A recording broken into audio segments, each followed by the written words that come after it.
तो गाइस आज मैं invaders of the Rokujouma anime series के एपिसोड 5 का पार्ट 2 को यार हिंदी में एक्सप्लेन करने वाला हूँ।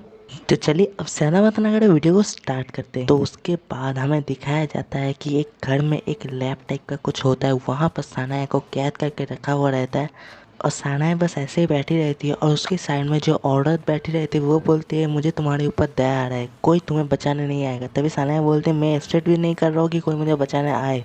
तभी वो औरत बोलती ओ प्लीज़ मुझसे तो कम से कम झूठ मत बोलो, तुम्हारे चेहरे पर साफ लिखा हुआ है तुम्हारे अंदर अब भी उम्मीद है। मुझे पूरा यकीन है कि उसने तुम्हें कहा होगा कि वो सिर्फ तुम पर ही भरोसा कर सकता है और ये सब सुन के तुम पिघल गए होगे। तभी सानाए बोलते हैं लेकिन कोतारो ऐसा नहीं है। तभी वो लड़की बोलती है कि वैसे टाइप के बंदे ही तुम्हें धोखा देते हैं। ये सुन के सनाया शौक हो जाती है। तभी वो औरत बोलती है कि मुझे पता है तुम्हें कैसा लग रहा है, मेरे साथ भी पहले ऐसा हुआ था। तब भी सीन बाहर चला जाता है, घर के बाहर जहाँ पर हमारे एमसी और बाकी सब पहुंच जाते हैं सिर्फ यूरिका को छोड़ के, ठीक है।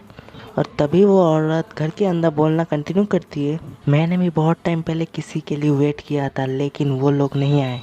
वो लोग बल्कि खुश हो गए थे कि मैं उनके साथ और नहीं हूँ। हम जैसे घोस्ट का कोई भी घर नहीं होता और कोई भी नहीं होता जो हमें मिस करे, तो ज़्यादा उम्मीद मत लगाओ। तभी ये सब सुन के सानाया बोलती है कि हम लोगों का कोई घर नहीं होता, कोई मिस भी नहीं करता हमें। तभी वो औरत बोलती है कि जो इंसान ज़िंदा है और जो हम जैसे घोस्ट है वो कभी भी दोस्त नहीं बन सकते, वो हमेशा एनिमीज ही रहेंगे। वो लोग कभी भी हमारे फीलिंग समझ नहीं पाएंगे। तभी एक रेड लाइट जलता है अलार्म, और तभी और एक बंदा बोलता है कि हमारे एंट्रेंस ट्रैप जो लगा हुआ रहता है उसे किसने तोड़ दिया है।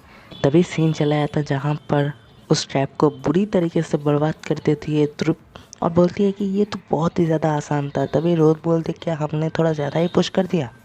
तभी गिरिया बोलती है कि कर्मा कुर्मा। तभी कर्मा कुर्मा लोकेट कर लेते सनाया को, बोलती है कि ऊपर जाना पड़ेगा अपस्टेयर्स, और वो लोग ऊपर जाने लगते हैं। फिर सीन चला जाता है फ्लैट के अंदर जहाँ पर यूरिका होती है और यूरिका छुप के रस्सी से फ्लैट के ऊपर से नीचे आ रही होती है और वो काफ़ी नीचे आने के बाद गिर जाती है। हालांकि वो ज़मीन से ज़्यादा ऊपर नहीं रहती, इस वजह से उसे ज़्यादा नुकसान नहीं होता। तभी यूरिका मन में ही बोलती है कि मैं कर सकती हूँ साकुरा सेंपाई, मैं हार नहीं बनूंगी साकुरा सेंपाई, तुम कर सकती हो यूरिका, तुम कर सकती हो यूरिका। तभी सीन फिर से उस डरावने घर के अंदर चला जाता है जहाँ पर वो बंदा बोलता है कि स्क्रीन पे देख के कि वो लोग आ रहे। तभी और एक बंदा बोलता है तो फिर हम लोगों को घोस्ट को यूज़ करके उन लोगों के ऊपर हमला कर देना चाहिए। और ये सब देख के सानाया बोलते क्या कोतारू इधर आ रहा है, नहीं हम दोनों तो एनिमीज है। नो मैटर जितने भी क्लोज हम लोग आ जाए लेकिन हम दोनों हमेशा एनिमीज ही रहेंगे, क्योंकि मैं एक नॉनसेंस हूँ।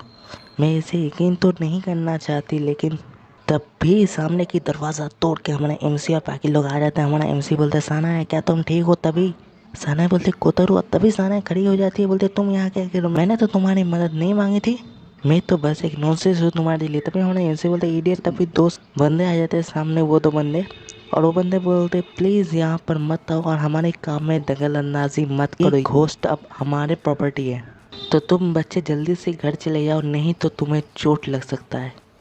अब इनके पास सुन के ना सभी लोग काफ़ी ज़्यादा गुस्सा हो जाते हैं। तभी लैंडलेडी बोलती है कि तुम परवेज ज़रूर मजाक कर रहे होंगे, मैं तुम दोनों को पुलिस के हवाले कर दूंगी। तभी वो दोनों बोलते हैं दोनों ने कौन सा लॉ तोड़ा है। तभी तुरु बोलते हैं लेकिन तुम दोनों ने सानाया को किडनैप कर लिया है। तभी वो बंदा बोलता है कि लेकिन कहीं पर लॉ पे क्या ये लिखा है कि कोई बंदा किसी घोस्ट को किडनैप ना कर सकते। तभी क्रिया स्माइल करती है और बोलती है कि लेकिन तुम दोनों ने गलत आदमी से पंगा ले लिया है। तो ये सुन के वो बंदा घबरा जाता है, वो बोले क्या बताया। तभी क्रिया बोलती है कि हम लोग इन्वेडर्स हैं, हम लोगों को कोई फ़र्क नहीं पड़ता यहाँ का लॉ क्या है। तभी तुम बोलते हाँ मैं ये बस भूल ही गई थी, मुझे भी कोई फ़र्क नहीं पड़ता इस दुनिया का कैसा लॉ है। तभी लैंडलेडी बोलती है कि एक टेनेंट और एक लैंडलेडी मतलब एक फैमिली की तरह ही रहते हैं, कोई फ़र्क नहीं पड़ता अगर वो एक घोस्ट है तो। तभी हमारा एमसी बोलता है चलो जल्दी से जाके उन दोनों बंदे को सबक सिखाते। तभी वो बंदा बोलता है जल्दी से उन लोगों के ऊपर हमला करो। वो घोस्ट को ऑर्डर दे रहा होता है और बोल रहा होता है कि जो भी जिसे मार पाएगा उसे बोनस मिलेगा। तभी घोस्ट जाकर उन सभी लोगों के ऊपर हमला करने लगता है, हमारा एमसी और बाकी लोगों के ऊपर, और हमारा एमसी और बाकी लोग भी डॉज कर रहा होता है। तभी कर्मा कुमार बोलते हैं कि हम तुम्हें क्रिया को छूने भी नहीं देंगे, और कर्मा कुमार भी घोस्ट से लड़ने लगते हैं। तभी क्रिया एक घोस्ट को मारती है और बोलती है कि ये लोग काफ़ी ज़्यादा कमज़ोर है, लेकिन ये लोग काफ़ी ज़्यादा, इसीलिए थोड़ी दिक्कत हो रहा है। तभी तुरुप एम कर रही काफ़ी सारे घोस्ट के ऊपर एक साथ फायर करती है और उड़ा देती है। और तुरुप बोलती है कितना टाइम बाद मैं ऐसे फायर किया।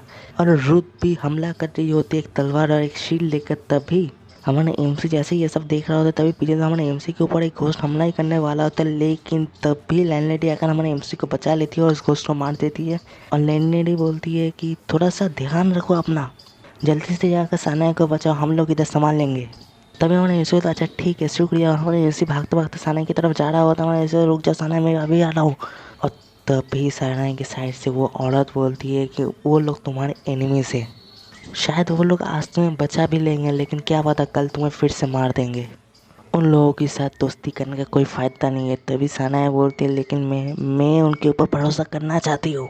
और ये सुन के वो औरत काफ़ी ज़्यादा गुस्सा हो जाती है। औरत बोलती है अच्छा तो तुम मुझे धोखा देना चाहती हो, मैं तुमसे इतनी काइंडली बिहेव किया, उसके बावजूद तुम्हें पछताना पड़ेगा, तुम्हें पछताना पड़ेगा। और तभी वो औरत सभी घोस्ट को बोलती है कि सभी मेरे पास आ जाओ, इस लड़की के अंदर जितने ही पावर है मैं तुम्हें भी खिलाऊंगी। और तभी सभी घोस्ट उस लड़की की तरफ जाने लगते हैं। और वो दो बंदे सामने आए तो बोलते रुक जा, तुम ये सब क्या कर रहे हो। और वो दो बंदे को एकदम धक्का देकर वो घोस्ट गिरा देते और वो घोस्ट जल्दी से जाकर उस औरत के अंदर घुस जाती है और वो औरत एक बड़ी सी मॉन्स्टर टाइप की चीज़ में ट्रांसफॉर्म हो जाती है। और तभी वो मॉन्स्टर सानाया के ऊपर हमला करती है, सानाया गिर जाती है। और तभी सानाया को जैसे पकड़ने वाले होते हैं, तभी ऐसे भागता भागता सानाया की तरफ जाने वाला होता है। और तभी घर के बाहर सीन चला आता है जहाँ पर यूरिका घर के बाहर पहुँच जाती है और यूरिका घर को देखकर डर जाती है और पीछे भागने ही वाली होती। लेकिन तभी यूरिका रुक जाती है और बोलती है कि अगर साकुरा और सिन्पा मेरी जगह पे होती तो वो भागती नहीं।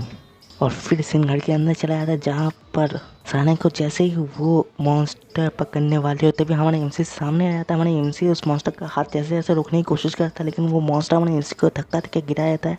और तभी हमारे एमसी जैसे ही गिरता है, बाकी जितने भी किरिया तोरी वो सब रहते वो हमारे एमसी की तरफ आने ही वाला था, लेकिन उन लोगों के ऊपर भी वो मॉन्स्टर हमला करते और वो लोग भी घायल हो जाते, गिर जाते।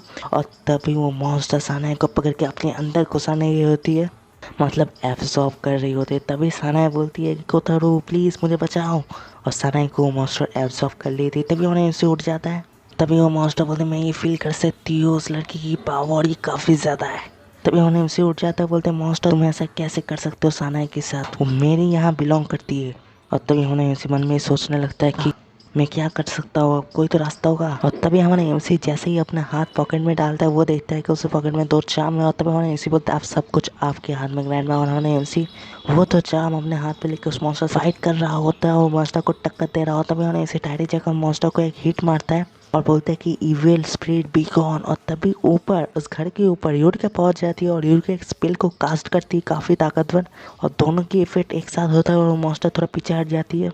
और हमारे एमसी बोलते क्या ये काम कर रहा है, और वो मॉन्स्टर धीरे धीरे डिसअपियर होने लगता है। और वो मॉन्स्टर बोलता है कि अगर तुम उस चाम से मेरे ऊपर हमला करोगे तो ये लड़की भी मर जाएगी। तभी हमारे एमसी बोलते हैं नहीं ये सानाया के ऊपर इफेक्ट नहीं करेगा, मुझे पूरा विश्वास है। और हमारे एमसी उस चाम को एक थ्रो करता है बेसबॉल की तरह, और हमारे एमसी बोलते हैं मैं सानाया को वापस ले रहा हूँ। और वो चाम एक तलवार की तरह बन के उस मॉन्स्टर के अंदर घुस जाता है और वो मॉन्स्टर मर जाता है, पूरा डिसअपियर हो जाता है। और तभी सानाया नीचे आ जाती है और सानाया अपनी आँख खोलती है। और तभी मैंने यीशु ने सानाया है, तभी ऊपर से वो चाम सानाया के हाथ पे गिरती है और सानाया थोड़ी डर जाती है, लेकिन वो चाम सानाया को बिल्कुल भी नुकसान नहीं पहुंचाती है।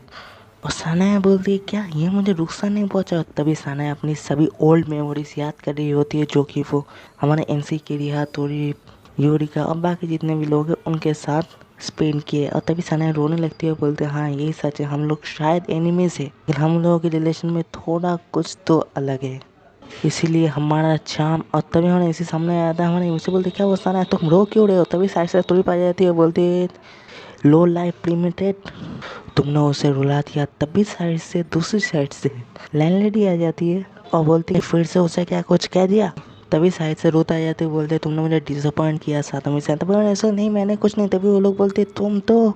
तभी साइड से सानाया बोलते कोतारो और पाकिस्तान बहुत बहुत शुक्रिया मुझे बचाने के लिए। तभी ऊपर यूरिका की तरफ दिखाया जाता है जहाँ पर यूरिका बोलते मैं बहुत ज़्यादा थक गई हूँ, छत के ऊपर वो बैठी रहती है। तभी उस यूरिका देखती है कि उसके सामने वो 2 बंदे भागते भागते जा रहे होते, वो बंदे बोल रहे होते कि वो लोग क्या थे। तभी कन्मा कुन्मा आकर उन 2 बंदे को रोक देते एक लाइट नेट यूज़ करके। तभी साइड से क्रिया आ जाती, क्रिया बोलते अब वक्त है तुम्हारा पनिशमेंट का। तभी वो बंदे बोलता नहीं। फिर सीन चला जाता है स्कूल के, जहाँ पर हमारा एमसी और साकुरा सेनपाई बैठा रहता है। हमारा एमसी बोलता है कि मैंने कर दिखाया। तभी साकुरा सेनपाई बोलते बहुत ही बढ़िया, तुमने फाइनली कर दिखाया। तभी साकुरा सेनपाई बोलती है कि तुम्हें ज़रूर अच्छा लग रहा होगा। तभी हमारा एमसी बोलते हैं हाँ ज़रूर। तभी साइड से सना आ जाती है हमारे एमसी के पीछे से, और हमारा एमसी बोलता है कि मुझे पता है कि तुम क्या सोच रही हो। क्या सोच रही हो, हम दोनों तो बस एनिमीज है ना। तभी सना बोलते टाइम टू बग यू। हमारा एमसी बोलते कम ऑन, मुझे थोड़ा सा तो ब्रेक दो। तभी हमारा एमसी सना को थोड़ा दूर हटाता है और देखता है कि सना है कि गले में वही चार्म रहता है जो कि हमारा एमसी पहले पहना हुआ था। और इधर यार एपिसोड 5 का पार्ट 2 ख़त्म हो जाता है। तो next part most probably next week तक आ जाएगा। तो हाँ यार, मुझे पता है कि वीडियो यार थोड़ा लेट आया, थोड़ा नहीं काफ़ी ज़्यादा। तो अगर मैं रिकमेंड करूँगा यार, पहले वाला पार्ट जो है ना वो फिर से एक बार देख लीजिए। अगर नहीं देखा है तो ज़रूर देख लीजिए, और अगर देखा है तो थोड़ा फास्ट फॉरवर्ड करके देख लीजिए, तो आप लोगों को सब कुछ याद रहेगा। तो हाँ यार, आज के लिए बस इतना ही। बाय, सी या।